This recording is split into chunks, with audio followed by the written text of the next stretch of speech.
నమస్తే, welcome to UTV. నేటి సమాజంలో విద్య అనేది ఎంతో కాంపిటీషన్తో కూడుకున్నది. అయినప్పటికీ ప్రతి ఒక్క విద్యార్థి ఏదో ఒక రంగంలో రాణించాలి, తన గుర్తింపును తాను తెచ్చుకోవాలి అనే సంకల్పంతో ముందుకు వెళ్తూనే ఉన్నారు. అయినప్పటికీ కొంతవరకు ప్రయాసము, కొంతవరకు ఆరాటము. మరి వీటన్నిటిని తట్టుకొని group 1, group 2, group 3, group 4 exams notification వచ్చింది అనేసరికి హడలిపోతూ ఉంటుంటారు. మరి అలాంటి సందర్భంలో అసలు ఆ విద్యార్థి ఎలా ఫోకస్ చేయాలి, ఆ సబ్జెక్ట్స్ పైన ఎలాంటి జాగ్రత్తలు తీసుకొని ఎలా మెలకువతో వాటిలో ఉన్నటువంటి నైపుణ్యాన్ని గుర్తించాలి అనే అంశంతో మనతో చర్చించడానికి మన స్టూడియోలో ఉన్నారు Prithvi study circle managing director PP Chauhan గారు. Hello sir. నమస్కారం. ఎలా ఉన్నారు సార్? బాగున్నానమ్మా, మీరు బాగున్నారా? బాగున్నాను సార్. సార్, చూస్తూనే ఉన్నాము, అంటే మీ ఇంటర్వ్యూస్ కూడా ఇంతకుముందు చూసాము, విన్నాము. ఎంతో అనుభవంతో కూడినటువంటి నాలెడ్జ్ని ప్రతి ఒక్కరికి పంచుతూ ఉన్నారు. సో మీరు ఈ యొక్క విద్యారంగంలో ఎన్ని సంవత్సరాలుగా ఉన్నారు సార్? ఇక నేను టీచింగ్ ఫీల్డ్ అయితే అమ్మా ఇప్పుడు దాదాపు 22 ఇయర్స్, 22 సంవత్సరాలు. 2003 మే 13 మొదలుపెట్టాను. అప్పటి నుంచి డిఫరెంట్ సబ్జెక్ట్లో టీచ్ చేస్తూ ఉన్నా. అంటే we can call as a experience. కాకపోతే దాంట్లో 2 రకాలండి.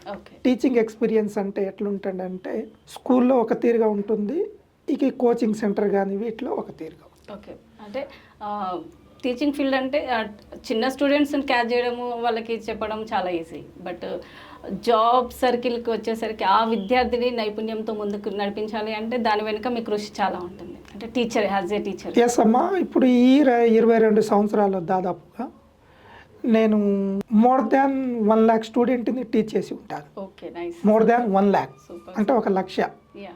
ఇప్పుడు కొన్ని పెద్ద క్లాస్ రూమ్లో ఎట్లుంటుందంటే, అంటే కోవిడ్ తర్వాత మారింది కానీ దానికన్నా ముందు 500 మంది 1000 మంది కూడా మనం గతంలో పాఠాలు చెప్పినాం. ఇప్పుడు కూడా చెప్తున్నాం. ఫ్రీలాన్స్గా వెళ్తూ ఉంటాం, కొన్ని కోచింగ్ సెంటర్ వెళ్తూ ఉంటాం throughout India. Not only just మన తెలుగు రాష్ట్రాలు, తెలంగాణ, ఆంధ్రానే కాదు, త్రూఅవుట్ ఇండియా కూడా వెళ్తూ ఉంటాం. సో మనం ఓవరాల్గా ఇప్పుడు తీసుకునే టాపిక్ ఏంటంటే, ఇంతకుముందు తెలంగాణ, ఆంధ్రప్రదేశ్ ఉమ్మడిగా ఉన్నప్పటికంటే కూడా తెలంగాణ సెపరేట్ అయ్యాక మన తెలంగాణ పీపుల్స్ ఉద్యోగ నోటిఫికేషన్లే కానివ్వండి, ఉద్యోగ కాంపిటీషన్ అనగానే ఎదురు చూస్తూ ఉంటుంటారు. ఎందుకంటే ఆల్మోస్ట్ 10 years నుంచి ఒక నోటిఫికేషనే కానీ జాబే కానీ ఎవరికి రాలేదు. బీటెక్ కంప్లీట్ చేసి కూడా జాబ్స్ లేక చాలా మంది రోడ్ల మీద తిరుగుతూనే ఉన్నారు. ఆల్మోస్ట్ జొమాటోలో కూడా యాజ్ ఏ డెలివరీ బాయ్గా చేస్తున్నారు. ఏ జాబ్ వచ్చినా పర్లేదు అని చెప్పేసి చూస్తున్నారు. అలాంటి వాళ్ళకి ఇప్పుడు నోటిఫికేషన్ అనగానే ఒక నూతన ఉత్సాహం, ఏదో సాధించాలి అని చెప్పేసి ఉంటుంది. అలాంటి సందర్భంలో వాళ్ళు జాబ్ చేస్తున్నప్పుడు అంత టైం కేటాయించారు. బీటెక్ అయిపోయి వాళ్ళ స్టడీ అంతా అయిపోయి ఏదో బతుకు తెరువు కోసం చిన్న జాబ్స్ చేస్తూ ఉంటారు. మరి అలాంటి సందర్భంలో వాళ్ళు జాబ్ చేస్తూ వీటిపైన ఫోకస్ చేయాలి. గ్రూప్ 1 కానీ గ్రూప్ 2 కానీ వాళ్ళ స్టడీకి సంబంధించి వాళ్ళు రాణించాలి అన్న కేటగిరీలో రావాలి, ఉద్యోగం సాధించాలి అంటే వాళ్ళు ఎలా టైంని స్పెండ్ చేయాలి? ఎస్, జనరల్గా ఏంటంటే మనం ఫస్ట్ ఆఫ్ ఆల్ అయితే డివైడ్ చేసుకోవాలి మన టార్గెట్ ఏంటి. నేను జనరల్గా ఇన్ని సంవత్సరాల ఎక్స్పీరియన్స్లో చూసిన ఆస్పిరెంట్స్ కానీ, విద్యార్థులు కానీ, జాబ్ హోల్డర్స్ కానీ అబ్జర్వ్ చేస్తే ఐ కెన్ డివైడ్ 3 typesగా వీళ్ళని డివైడ్ చేయగలను. ఒకటేంటంటే ఆల్రెడీ చిన్న జాబ్ ఉండి, చిన్న అంటే ఉన్న జాబ్ ఉండి నెక్స్ట్ లెవెల్ జాబ్కి ట్రై చేసేవాళ్ళు 1 కేటగిరీగా ట్రీట్ చేయగలరు. రెండోది ఏంటంటే lot of knowledge, experience, everything ఉండి టీచింగ్ అంటే ఆల్రెడీ ఫ్యాకల్టీలుగా ఉన్న వాళ్ళు కూడా ఎగ్జామ్ రాస్తూ ఉంటారు, అండ్ ప్రిపేర్ అయ్యే వాళ్ళు కూడా, ట్యూషన్లు చెప్పే పిల్లలు ఉంటారు. వీళ్ళని సెకండ్ కేటగిరీ కిందకి డివైడ్ చేస్తాను. థర్డ్ వన్ ఈజ్ ఫ్రెషర్స్గా వచ్చే వాళ్ళని థర్డ్ కేటగిరీగా డివైడ్ చేయవచ్చు. మనం చాలా సంవత్సరాల నుంచి ప్రిపేర్ అయ్యే వాళ్ళు సెకండ్ కేటగిరీ వెళ్తే థర్డ్ ఫ్రెషర్స్ వచ్చేవాళ్ళు. అట్లా డివైడ్ చేసుకొని మన లక్ష్యం ఏం కావాలనే దాని గురించి మనం ఫోకస్ మెయిన్గా చేయాలి. నేనేమంటానంటే ఏ స్టూడెంట్ అయినా, ఏ ఆస్పిరెంట్ అయినా కాంపిటేటివ్ ఎగ్జామ్లో సక్సెస్ కావాలంటే 3 things ఉండాలమ్మా వాళ్ళ దగ్గర. ఒకటేం ఉండాలి అంటే డెఫినెట్గా టైం ఉండాలి. టైం ఈజ్ వెరీ వాల్యుబుల్, సమయం. రెండోది మనీ ఉండాలి. మనీ లేకపోయినా కూడా ప్రాబ్లమే, చాలా ప్రాబ్లం. టైం ఒకటి, మనీ 2 అయిపోయినాయి. మూడోది ఏంటంటే ఎడ్యుకేషన్ రీసోర్స్ ఉండాలి. ఎడ్యుకేషన్ రీసోర్స్ అంటే వనరులు, విద్యా వనరులు అంటే గైడ్ చేసేవాళ్ళు కానీ, బుక్స్లు కానీ, ఏ బుక్ చదవాలి కానీ, ఏ టైంలో కొన్నిసార్లు టైం కానీ, ఈ 3 కనుక ఉంటే సక్సెస్ అవుతారు. అంతేగాని గతంలో జాబ్ వచ్చిన వాళ్ళందరూ ఇంటెలిజెంట్ అంటే, వాస్తవంగా చెప్పాలంటే ఒక గవర్నమెంట్ జాబ్ వచ్చిన అతను ఇంటెలిజెంట్ కాదు. నేను చెప్పిన ఈ 3 కరెక్ట్ టైంలో యూటిలైజ్ చేసుకుంటాడు అన్నట్టు. ఓకే. కొంతమందికి మనీ ఉంటే టైం ఉండదు, కొంతమందికి మనీ ఉంటుంది టైం ఉంటుంది, కానీ గైడ్ చేసే వాళ్ళు ఉంటారు. ఈ 3 సక్రమంగా జరగగలగాలి. అప్పుడు డెఫినెట్గా అచీవ్ కావడానికి 100% ఛాన్స్ ఉంటుంది. అంత ఐ హ్యావ్ స్టడీడ్ నేను మోర్ దాన్ 6,000+ కేస్ స్టడీస్ చూశాను నేను స్టూడెంట్ని. అంటే నేను టీచింగ్ చేస్తున్నప్పుడు నాతో కమ్యూనికేట్ ఉన్న స్టూడెంట్లు పర్సనల్గా వీళ్ళని అందరినీ కనుక కేస్ స్టడీస్ అబ్జర్వ్ చేస్తే వీళ్ళు ఎట్లా సక్సెస్ అయ్యారు ఏందని చూస్తే ఈ 3 మెయిన్ పారామీటర్గా మనకు కలిసి వస్తున్నాయి. ఎగ్జాంపుల్ కనుక ఇప్పుడు ఒక టెక్స్ట్ బుక్ ఉంది, లేదంటే ఒక బుక్ ఉంది. హ్యూమన్ రిసోర్స్ వేరు, ఎడ్యుకేషన్ రిసోర్స్ వేరు. హ్యూమన్ రిసోర్స్ అంటే మనం కొంతమంది 4 hours చదువుతారు, 2 hours చదువుతారు, 1 hour చదువుతారు, లేదంటే 13 hours 14 hours. దట్ మన హ్యూమన్. ఎడ్యుకేషన్ రిసోర్స్ కూడా ఇంపార్టెంట్. విద్యా వనరులు అంటే ఏంటిది? ఇప్పుడు మనం భోజనం చేసేటప్పుడు సాధారణంగా భోజనం అంటాం. భోజనం చేసేటప్పుడు దాంట్లో రైస్ ఉంటుంది, కర్రీ ఉంటుంది. సరే, కర్రీలో ఒక పప్పు, ఇంకోటి ఒక 2-3 కర్రీస్, లేదంటే ఒక 2 కర్రీస్, పెరుగు. సరే, కొంతమంది సాంబార్ తినేవాళ్ళు సాంబార్, లేదంటే రసం తినేవాళ్ళు రసం, కొంతమంది ఎండింగ్లో లైక్ మన స్వీట్ కానీ ఇలా. ఈ అన్నీ కలిపితే సంపూర్ణమైన భోజనం. దీంట్లో కొన్ని తగ్గినా కూడా కంపల్సరీ అది సంపూర్ణమైన భోజనం కాదు. అలాగే ఒక సక్సెస్లో కూడా ఇవన్నీ ఉండాలి. ఇప్పుడు నువ్వు ఒక టెక్స్ట్ బుక్ ఒకటే ప్రిపేర్ అయితే కుదరదు, నాలెడ్జ్ రాదు. టెక్స్ట్ బుక్ చదివేటప్పుడు దాంట్లో ఏ పాయింట్ని గుర్తుపెట్టుకోవాలి, ఏ పాయింట్ని గుర్తుపెట్టుకోవద్దు, ఏ పాయింట్ కన్ఫ్యూజన్ ఉంటుంది, ఏ పాయింట్ కన్ఫ్యూజన్ కాదనేది కర్రీ అది. ఇప్పుడు సాధారణంగా అయితే కూల్గా జనరల్గా అయితే పెరుగు తిందాం అనుకున్నారు అనుకోండి, that is a current affairs. ఈ మ్యాటర్ మీద నేను చదివే ఈ టాపిక్ మీద దీనికి రిలేటెడ్ కరెంట్ అఫైర్స్ ఎట్లుంది. కరెంట్ అఫైర్స్ అంటే 6 నెలలు 3 నెలలని కాదు, కొన్ని అంశాలకి 3 years 4 years కూడా కరెంట్ అఫైర్స్. కొన్ని సాంబార్ రసం అని చెప్పాను చూడండి, ఇవి మ్యాగజైన్స్, జర్నల్స్, వెబ్సైట్స్. ఇప్పుడు ఏంటంటే కోవిడ్ తర్వాత వెబ్సైట్స్ అన్నట్టు. ఈ అన్ని మ్యాచ్ అయితే నువ్వు సంపూర్ణమైన భోజనం చేసినట్టు. దీంట్లో ఏది మిస్ అయినా అయ్యో అది తినలేకపోయానన్నా చూడండి, నాట్ సాటిస్ఫైడ్, అది నీ జాబ్ రాలేదన్నట్టు. Simple loss. ఒకప్పుడు ఏముండేదంటే ఇవన్నీ ట్రెండ్ లేదు, బిఫోర్ కోవిడ్ లేదు ఇది. కాబట్టి ఒక ఎగ్జామ్కి నువ్వు ప్రిపేర్ అవ్వాలంటే నీ టార్గెట్ ఏంది? ఇప్పుడు ఇవన్నీ ఇన్కల్టివేట్ చేయాలి. అంటే ఇవన్నీ కలుపుకోవాలి. ఏ సబ్జెక్ట్కి టెక్స్ట్ బుక్ ఏది ఇంపార్టెంట్, ఏ సబ్జెక్ట్కి ఫలానా గవర్నమెంట్ వెబ్సైట్ ఇంపార్టెంట్, ఏ సబ్జెక్ట్కి గవర్నమెంట్ యొక్క జర్నల్స్ కానీ పీరియాడికల్స్ కానీ. జర్నల్స్ అంటే లైక్ మనకు ఒక 6 నెలలకు జర్నల్స్ ఉంటుంది, 3 నెలలకు ఉంటుంది. పత్రికలు అంటాం మనం, మాస పత్రికలు, ద్విమాస పత్రికలు, లేదంటే త్రైమాసిక అంటే 3 నెలలకి 1 yearకి ఇవి ఉంటాయి. ఈ అన్నీ ఇన్కల్టివేట్ చేయాలి. ఏ టాపిక్కి దేని చేయాలి. ఫర్ ఎగ్జాంపుల్ మీరు ట్రాన్స్జెండర్ టాపిక్ తీసుకున్నారు అనుకోండి, ఎవరికైనా కామన్గా ఉంటుంది ఇది. ఇప్పుడు ఈ ఒక ట్రాన్స్జెండర్ టాపిక్ని మీరు డిఫరెంట్ డైరెక్షన్లో తీసుకోవచ్చు. ట్రాన్స్జెండర్ అనేది సొసైటీ సబ్జెక్ట్లో వస్తుంది, సొసైటీలో కూడా దీని రిలేటెడ్ ఉంటుంది. ట్రాన్స్జెండర్ అనేది కాన్స్టిట్యూషన్లో వస్తుంది, కాబట్టి ఈ పాలిటీ కింద కూడా కాన్స్టిట్యూషన్ కూడా దీన్ని తీసుకుంటాం. 2 అయిపోయింది. 3వది ట్రాన్స్జెండర్ అనేది ఉమెన్ కిందకి వస్తుంది, ఉమెన్ కింద కూడా తీసుకుంటాం. ఇప్పుడు ఈ ట్రాన్స్జెండర్ సబ్జెక్ట్ని నీకు టెక్స్ట్ బుక్లో రాయలేదు ఎక్కువ. ఇప్పుడు రీసెంట్గా వచ్చినాయి. రీసెంట్ అంటే ఏంటి, లాస్ట్ 10 years కానీ 5 years కానీ వీటికి అన్నిటి కూడా మనం కలుపుకోవాలి.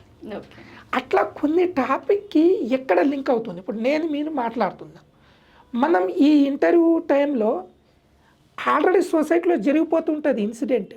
ఏది, ఈ రోజే మనకు హిస్టరీ జరిగింది, ఎకానమీ జరిగింది, పాలిటీ జరిగింది, జాగ్రఫీ జరిగింది, అండ్ ఎన్వైరన్మెంటల్ జరిగింది, ఇంటర్నేషనల్ రిలేషన్స్ జరిగింది, కరెంట్ అఫైర్స్ జరిగింది.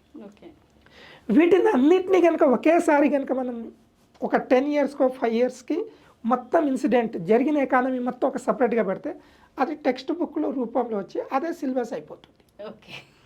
వీళ్ళు బయటికి నాలాంటి ఫ్యాకల్టీస్ ఎక్స్పర్ట్ ఏం చెప్తున్నారంటే నా ఎకానమీ సపరేట్, నా పాలిటీ సపరేట్, నా ఇవన్నీ సపరేట్ కాదు, ఒకేసారి జరిగినాయి ప్యారలల్గా జరిగి డివైడ్ అయిపోయినాయి. ఇది సీక్రెట్ ఆఫ్ సబ్జెక్ట్ అన్నట్టు.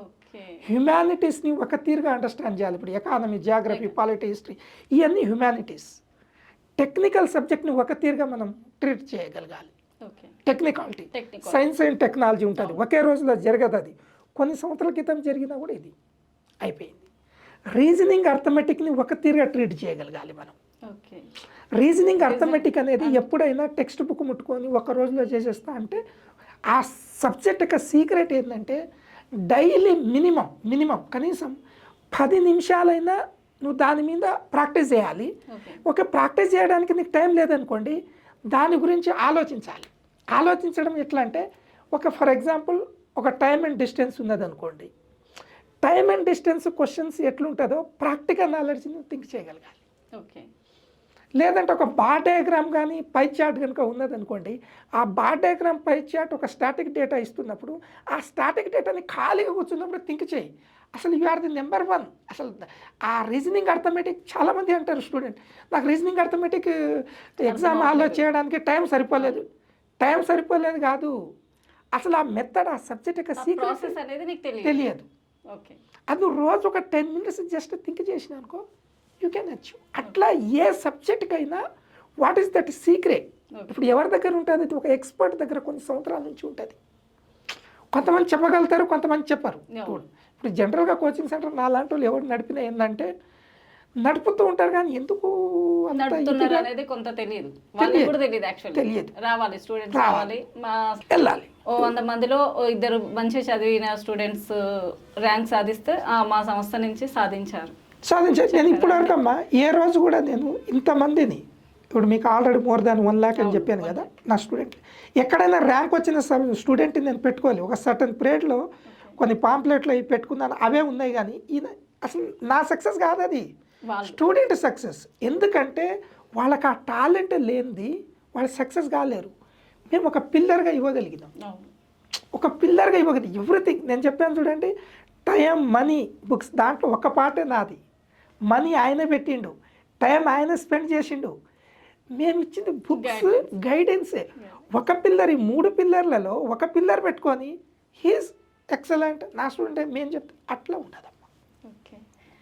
బట్ మీరే అన్నారు ఇప్పుడు, అంటే స్టూడెంట్స్దే ఉంటుంది పవరు అని చెప్పేసి, బట్ స్టూడెంట్ వెనకాల కూడా మీ యొక్క కృషి ఉంటుంది కదా సార్. మీరంత మోటివేట్ చేయబట్టే కదా తను ఉన్నతంగా వెళ్ళగలుగుతారు. నేను తక్కువ ఉంటుంది అంటానమ్మా, నా అనుభవంలో నేనేమంటానంటే తక్కువ ఉంటుంది అంట. అంటే అలా గైడ్లైన్స్ చేసే వాళ్ళు కూడా ఉండాలి. వాళ్ళు నా వేలో, ఇప్పుడు స్టూడెంట్కి ఒక సబ్జెక్ట్ చెప్తే ఒక్క రోజులో రాదు ఎక్కడ. ఆయన పుట్టి పెరిగిన దగ్గర నుంచి, ఇప్పుడు ఒక గైనకాలజిస్ట్ కానీ, లేదంటే ఒక సైకాలజిస్ట్ కానీ, లేదంటే స్పీచ్ థెరపీ, వీళ్ళు ఏం చెప్తారు అంటే సర్టన్ ఏజ్కి, ఒక 3 నెలలకి 6 నెలలకి సైన్స్ ఏం చెప్తుంది అంటే మానవ బ్రెయిన్ అనేది ఎప్పుడు డెవలప్ అవుతుంది అంటే తల్లి కడుపులో ఉన్నప్పుడు తల్లి థింక్ చేసే విధానాన్ని, ఆమె చుట్టుపక్కల ఉన్న వాతావరణాన్ని అక్కడ బేస్ పడుతుంది అమ్మ.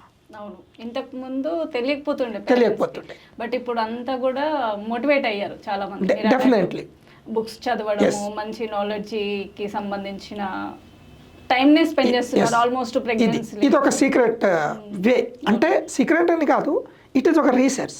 సెకండ్ థింగ్ ఏంటంటే ఈ మెమరీ పవర్ అనేది 2 things మీద డిపెండ్ ఉంటుంది. What I have done like different research article చదివిన దాన్ని బట్టి నా అనుభవంలో 2 రకాలు ఉంటాయి. ఒకటి ఏంటంటే 1 నుంచి 5 సంవత్సరాల టైం పీరియడ్ ఒక మనిషి జీవితంలో చాలా వాల్యుబుల్ అమ్మా, అది చాలా వాల్యుబుల్. రెండోది ఏంటంటే మనం నేర్చుకునే దాన్ని బట్టి ఉంటుంది. ఇప్పుడు మన వాళ్ళు చాలామంది ఏం చేస్తారంటే 1 నుంచి 10th క్లాస్ వరకు మామూలు స్కూల్లో ఇవన్నీ 1 నుంచి 5th వరకు 10th వరకు వీళ్ళు ఏం ఇన్వెస్ట్మెంట్ ఎక్కువగా ఎడ్యుకేషన్ మీద పెట్టారు. 10th కాగానే ఇంటర్మీడియట్, డిగ్రీ ల్యాక్స్లో వెళ్ళిపోతారు. అంటే ఈ మాట నేను ఎందుకు చెప్తున్నా అంటే ఒక స్టూడెంట్ యొక్క నాలెడ్జ్ ఎందుకు ఇంపార్టెంట్ అంటే బేస్ ఏంటంటే ఇగో ఈ టైం పీరియడ్ ఇంపార్టెంట్. ఏది 1 నుంచి 10th క్లాస్ చదివింది, ఇంటర్మీడియట్ చదివింది, డిగ్రీ ఆర్ డిగ్రీ బీటెక్ కానీ వీటి మీద డిపెండ్ అయి ఉంటుందమ్మా క్యాచప్. ఆ తర్వాత ఈయన నేర్చుకునే నాలెడ్జ్ నాలాంటి ఎక్స్పర్ట్ చెప్పే దాని మీద తర్వాత యాడ్ అవుతుంది. ఇవన్నీ మర్చిపోతారు వీళ్ళు. 10th వరకు మర్చిపోతారు, ఇంటర్మీడియట్ వరకు మర్చిపోతారు. ఇక్కడికి వచ్చి ఇక్కడ మేము ప్రయోగాలు చేస్తే 1 yearలో ఎందుకు రాలేదు, 2 yearలో ఎందుకు రాలేదు, 3 yearలో ఎందుకు రాలేదంటే దిస్ ఈస్ ది రీజన్. ఇప్పుడు 10th ఇంటర్మీడియట్కు మ్యాథ్స్ బాగా ఉన్న స్టూడెంట్ Group 4 రీజనింగ్ అర్థమెటిక్ కొట్టేయగలడు, ఎస్ఎస్సి బ్యాంకు బీటెక్ కూడా కొట్టేయగలడు. ఇంటర్మీడియట్ వరకు సోషల్ స్టడీస్ మీద కమాండ్ ఉన్న స్టూడెంట్కి కొంచెం ఇవ్వగలిగితే పికప్ అవ్వగలడు. అట్లా ఈ స్టూడెంట్ యొక్క నేచర్ ఇంపార్టెంట్. అంటే నేనేం చెప్తానంటే ఇప్పుడు మన డాక్టర్ దగ్గరికి వెళ్ళింది అనుకో, డాక్టర్ ఈ మధ్య కాలంలో, గతంలో లేదు కానీ ఈ మధ్య కాలం స్కాన్ చేస్తున్నారు ఈ మధ్య. అవును. ఫలానా రిపోర్ట్లు, ఫలానా టెస్టులు ఇవన్నీ చేస్తున్నారు. స్టూడెంట్ మేము గైడ్ చేయాలంటే ఫస్ట్ స్టూడెంట్ని స్కాన్ చేయాలి. స్కాన్ చేసుకోవాలి. టాలెంట్ ఎంత ఉంది, బ్యాక్గ్రౌండ్ ఏంది, ఎక్కడ చదివాడు, ఏంది, 10th వరకు ఏంది, ఇంటర్మీడియట్ ఏంది, పీజీ ఏంది, వీ హ్యావ్ థింకింగ్. ఒక్కసారి స్టూడెంట్ కనుక మనం స్కాన్ చేసి ఆయన ఇప్పుడు డాక్టర్ టెస్ట్ చేసినట్టు రీజనింగ్ ఎట్లుంది, పాలిటీ ఎట్లుంది, జాగ్రఫీ స్కిల్స్ ఎట్లున్నాయి, ఈ స్కిల్ డెవలప్మెంట్ ఎట్లుందంటే అలాంటి వాళ్ళని నా దగ్గర తీసుకొస్తే ఆ టైం పీరియడ్ ఏదో కానీ యావరేజ్ 1 to 2 yearsలో ఆయన జాబ్ కొట్టేయగలడు. Okay, super. 14 రోజుల్లో నా దగ్గర విఆర్ కొట్టిన వాళ్ళు ఉన్నారు. Okay, nice. 24 గంటల్లో ఎవరో కాదు, మా వైఫ్ అంటే నేను పెళ్లి చేసుకోలే అప్పుడు మా మరదలు అన్నట్టు. ఓకే. ఒకరోజు నాకు ఇట్లానే నేను ఫలాని ఎగ్జామ్ రాస్తున్నాను 2012లో, ఇలాంటి ఎగ్జామ్ రాస్తున్నా బా, మరి నువ్వేనా గైడ్ చేస్తా అంటే నేను పెన్ పేపర్ పట్టుకొని ఒక 100-150 పాయింట్స్ రాసి ఇచ్చిన 2012లో. ఓకే. ఎక్స్టెన్షన్ ఆఫీసర్ జాబ్ వచ్చింది, కానీ ఆంధ్రప్రదేశ్ గవర్నమెంట్ ఉన్నప్పుడు షీఈ్ నాట్ ఎలిజిబుల్ అని ఇవ్వలేకపోయింది. ఓకే. ఆ గవర్నమెంట్ ఇవ్వలేదు. విత్ ఇన్ వన్ డేలో ఒకసారి నా దగ్గర AEE అమ్మాయి వచ్చింది రీసెంట్ 2016లో 17లో అనుకుంటాను నోటిఫికేషన్లో. ఒక అమ్మాయి వాళ్ళ ఫాదరు లైక్ అనుకుంటాను చీఫ్ ఇంజనీర్ అనుకుంటా. కాల్ చేసిండు, ఇట్లా అన్నా నాన్న మా అమ్మాయికి ఇట్లా గైడెన్స్ కావాలి, ఆమెకి ఎక్కువ టైం కూడా లేదు, మరి నువ్వేం చెప్తాంటే నాకు 2 hours టైం ఇవ్వండి అని చెప్పి. ఆమెకు ఒక జనరల్ స్టడీస్ నథింగ్ నాలెడ్జ్. 2 hoursలో అసలు సబ్జెక్ట్ ఏందని చెప్తే సీ గాట్ 70+ మార్క్స్. జిఎస్లో 70 మార్క్స్ వచ్చినాయి, అంటే క్వాలిఫై మార్క్స్ వచ్చినాయి ఆమె కమ్యూనిటీ బట్టి. ఆమెకి నథింగ్ నాలెడ్జ్. కానీ ఇంజనీరింగ్లో మాత్రం 150 into 2 మార్క్స్ అవి 150 క్వశ్చన్స్కి 300 మార్క్స్లో షీ గాట్ 290+ అమ్మా. 290. Wow, super. అసలు 290 నేను షాక్ అయినమ్మా. అంత సబ్జెక్ట్ ఎక్కడ ఉంది ఇట్లా. అది దేన్ని బట్టి ఉంటుంది, ఆల్రెడీ ఆమెకు వచ్చిన నాలెడ్జ్. అందుకనే స్టూడెంట్ ఫస్ట్ ఏంటంటే ఏ కోచింగ్ అని ఏంటంటే ఎక్స్పర్ట్ దగ్గర స్కాన్ అవ్వగలగా, అట్లా చేయగలాలి. ఇప్పుడు నువ్వు 500 మంది 200 మందిని 20 మంది నేను కూడా చెప్తుంటాను. స్కాన్ కనుక చేసి ఆయన ఏ సబ్జెక్టులు ఉన్నాయంటే అట్లా మనం గైడ్ చేయగలిగిన, అట్లా చదవగలిగితే తక్కువ టైంలో మనకు రిజల్ట్ వస్తుంది.